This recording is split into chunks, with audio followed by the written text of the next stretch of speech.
saat yang sama, Raja Naga Laut Timur bergegas ke alam dewa melaporkan kejadian Xingzi yang membekukan Laut Timur untuk menyelamatkan Shen Li. Furong mendengar berita itu dengan segera pergi mencari Xingzi. Ketika dia melihat Xingzi, dia terkejut melihat kondisinya yang berlumuran darah. Xingzi curhat jika dahulu dia merasa 3 alam sangat sempit, namun saat ini dia menyadari dunia itu sangat luas, bahkan dia tidak bisa menemukan Shen Li di Laut Timur. Saat itu Xingzi mulai sadar dan dia pun mencairkan kembali Laut Timur. Furong membawa Xingzi yang terluka kembali ke istana Raja Naga yang berada di Laut Timur. Kemudian dia kembali ke alam dewa untuk melaporkan kejadiannya. Sekarang Xingzi adalah satu-satunya dewa kuno di alam dewa. Kaisar Langit hanya bisa berharap agar Xingzi dapat bertahan dan menjernihkan pikirannya setelah tubuhnya pulih. 2. Furong merasa sangat sedih dengan kematian Shen Li demi kedamaian dunia spiritual, dan kali ini Xingzi membuat keputusan yang mengancam 3 alam demi menyelamatkan Shen Li.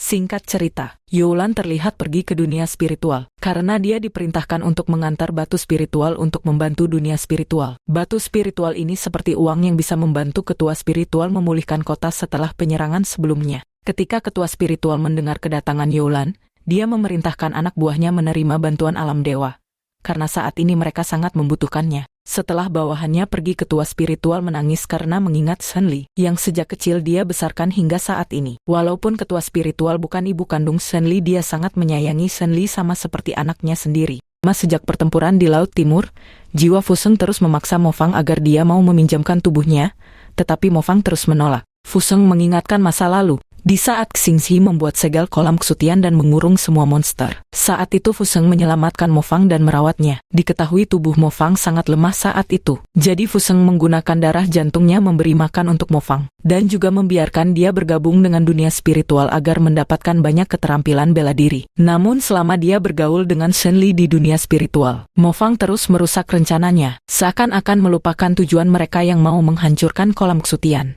Di sini kita juga diberitahu jika ternyata Mo Fang lah yang membunuh Zixia. Saat itu Mo Fang sempat ragu untuk membunuh temannya sendiri, tapi karena hasutan dari Fu Sheng dia pun terpaksa membunuhnya. Walaupun terus dibujuk dan diingatkan, Mo Fang tetap tidak mau memberikan tubuhnya kepada Fu Sheng, sehingga Fu Sheng pun menyerang Mo Fang dan akhirnya berhasil masuk ke tubuh Mo Fang.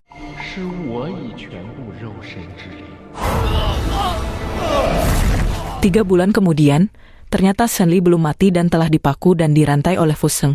Di sana seorang pria bernama Xiaoyan juga ditahan karena pernah mencuri ramuan obat. Terlihat kekuatan spiritual Shen Li terus diserap yang merupakan metode untuk mengeluarkan mutiara laut biru dari tubuhnya. 5 panca indera Shen Li sudah hilang dan hari ini 3 panca indera Shen Li sudah pulih. Terlihat jelas dengan kondisinya saat ini Shen Li tetap mengkhawatirkan dunia spiritual dan teman-temannya. Sementara itu akhirnya Xingzi berhasil sadar setelah pingsan selama 3 bulan. Dan saat itu Raja Naga memberitahu jika selama ini dia telah meminta pasukannya mencari jejak Shen Li, namun dia tidak kunjung menemukannya, tapi dalam pencarian itu dia menemukan tombak milik Shen Li. Kondisi fisik Shen Li sangat buruk. Dia seperti manusia fana yang tidak memiliki kekuatan spiritual, energinya terus diserap oleh formasi yang dibuat oleh Fu Sheng. Saat itu pula Fu Sheng yang mengendalikan tubuh Mo Fang datang ke sana, dia sudah tidak sabar mengeluarkan mutiara laut biru dari tubuh Shen Li. Meskipun Shen Li hari tidak bisa menggunakan indera penglihatannya, dia tahu orang di hadapannya adalah Fu Sheng dengan mendengar caranya berbicara. Dia menghina Fu Sheng dan sengaja membuat Fu Sheng menjadi marah, sehingga Fu Sheng mengeluarkan beberapa jarum pemakan jiwa menusuk tubuh Shen Li. Jarum-jarum itu membuat tubuh Shen Li semakin buruk dan merasakan sakit yang tidak bisa ditahan manusia biasa.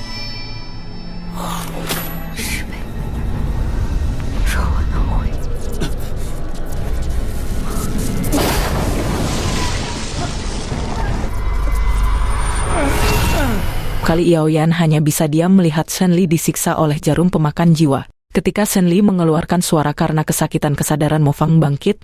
Dengan susah payah menahan jiwa Fu Sheng mengendalikan tubuhnya, dia pun pergi dari sana agar Fu Sheng tidak menyiksa Shen Li lagi. Setelah Mo Fang pergi, Shen Li menyuruh Xiaoyan segera melarikan diri meminta bantuan. Namun, Xiaoyan takut akan ditangkap kembali dan disiksa seperti Shen Li. Tak lama kemudian, Mo Fang kembali datang dan terlihat kesadarannya telah kembali. Dia membawa Shen Li melarikan diri selagi jiwa Fu Sheng tertidur di tubuhnya. Dia membawa Shen Li ke sebuah gua di pinggir pantai untuk menghindari pengejaran pasukan dari Fu Sheng yang mengejar mereka. Mo Fang mau mencabut paku dari tubuh Shen Li, tetapi Shen Li sangat kesakitan sehingga dia tidak tega mencabutnya. Mo Fang berlutut di depan Shen Li dan meminta maaf atas pengkhianatan yang dia lakukan. Dan saat itu juga dia mendengar pasukan Fu Sheng semakin dekat, sehingga dia pun pergi dari sana mengalihkan perhatian pasukan yang mengejar mereka. Setelah Mo Fang pergi, darah Shen Li mengalir ke laut, sehingga Xingxi yang tak jauh dari sana mencium darah Shen Li. Dengan segera dia pun mencari Shen Li dan akhirnya dia pun menemukan Shen Li yang terbaring sangat lemah. Xingxi mau membawanya kembali, tetapi saat itu karena indera pendengar dan penglihatan Shen Li tidak bisa digunakan, dia pun mengira orang yang di depannya adalah Mo Fang. Dia meminta Mo Fang menjauh karena saat ini mereka adalah musuh. Xingxi hanya diam dan akan membawa Shen Li kembali. Dia saat itu indera penciuman Shen Li tiba-tiba bisa dia gunakan, dan mencium bau ikan di tubuh Xingxi sehingga berpikir dia diselamatkan oleh nelayan. Xingxi mengakui hal itu jika dia hanyalah nelayan yang melihat Shen Li terdampar. Sejak saat itu, Xingxi merawat Shen Li di sebuah rumah yang dia buat sendiri. Dia terus merawat Shen Li dengan penuh kasih sayang. Ketika Shen Li merasa kondisinya lebih baik, dia meminta Xingxi yang dia kira adalah nelayan untuk mencabut paku hitam di tubuhnya. Xingxi hanya bisa menurut walaupun dia tidak tega melihat Shen Li kesakitan.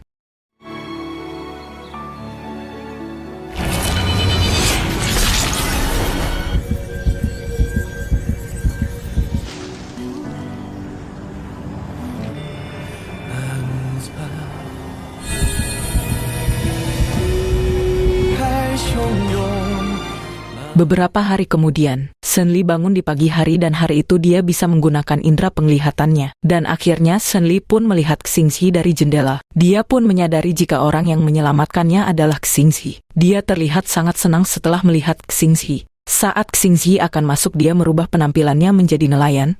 Tentu hal ini dilihat oleh Shen Li yang membuatnya tertawa. Saat Xingxi masuk, Shen Li menjelaskan jika hari ini 3 inderanya bisa dia gunakan. Sedikit penjelasan, akibat dari formasi dan paku yang dibuat Fu Sheng, Shen Li hampir kehilangan semua panca inderanya. Tetapi karena proses pengeluaran mutiara laut biru gagal, Shen Li masih bisa menggunakan panca inderanya. Namun di setiap harinya dia tidak bisa menggunakan semuanya. Seperti hari ini dia bisa melihat, mungkin besoknya dia buta ataupun tuli.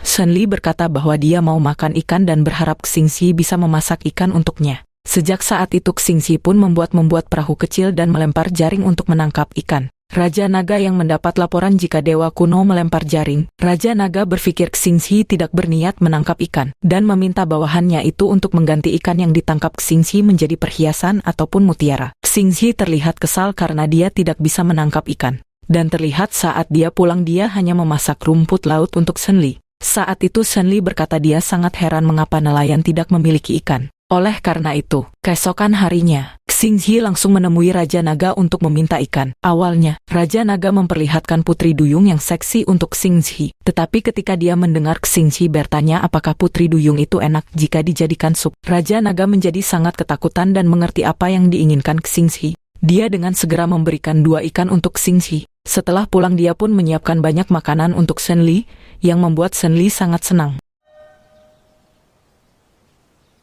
Kemudian saat Xingxi pergi, Shen Li berusaha untuk berjalan, namun dia masih sangat kesusahan dan beberapa kali terjatuh. Ternyata Xingxi sudah pulang melihat Shen Li yang berusaha berjalan.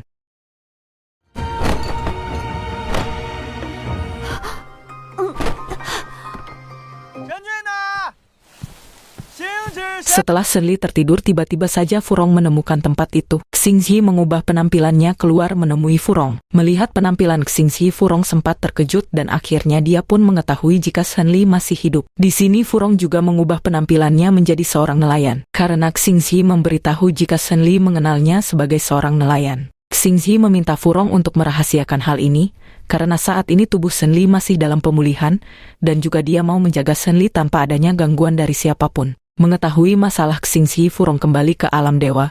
Dia berusaha mencari beberapa buku yang bisa membantu pemulihan Shen Li. Ketika Youlan melihat Furong sedang mencari buku, dia pun penasaran dan menggunakan sihirnya untuk melihat ingatan dari Furong. Setelah mengetahui Shen Li masih hidup dan memerlukan pengobatan, dia pun memberikan jimat obat kepada Furong agar dia bisa membantu Shen Li.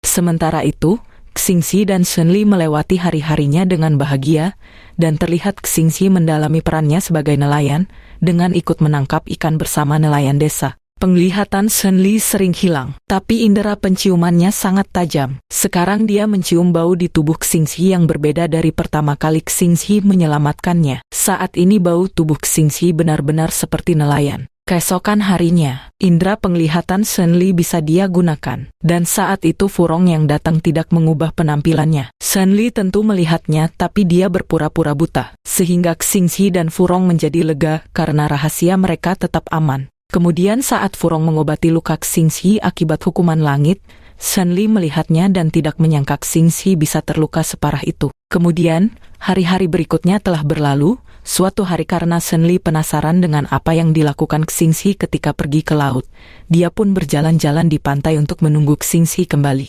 Singkat cerita, ketika Xingxi kembali dia terlihat heran dengan tangkapannya yang hanya mendapat berlian dan mutiara. Shen Li datang dan melihat semua tangkapan Xingxi. Dia pun mengerti jika hal itu dilakukan oleh Raja Naga. Xingxi meminta Shen Li memilih beberapa perhiasan yang dia sukai. Kemudian mereka pergi ke pasar untuk menukar mutiara mereka dengan beberapa ikan. Namun tanpa diduga saat di pasar mereka diganggu oleh preman pasar yang merupakan anak dari kepala desa bernama Wang Bo. Ketika melihat Shen Li, Wang Bo langsung jatuh cinta dengan Shen Li yang sangat cantik.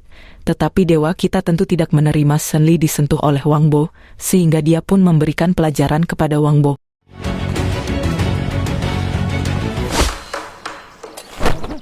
Malam harinya, Wang Bo menyelinap ke rumah Xingxi untuk membalas dendam, tapi dia terlibat masuk ke kamar Shen Li yang membuatnya sangat senang.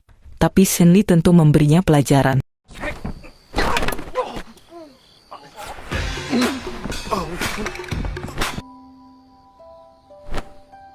Kemudian, kita diperlihatkan mimpi Shen Li, yang mana sejak ditahan oleh Fu Sheng dan energinya diserap, Shen Li selalu bermimpi tenggelam ke dasar laut, dengan kekuatan spiritualnya yang hilang dan semua panca inderanya. Xingxi yang sering melihat Shen Li berjuang melawan ketakutan di dalam mimpinya, meminta Furong untuk mencari 2 bahan obat kuno yang bisa membantu Shen Li sembuh lebih cepat. Fu Sheng mengirim banyak pasukan untuk mencari Shen Li.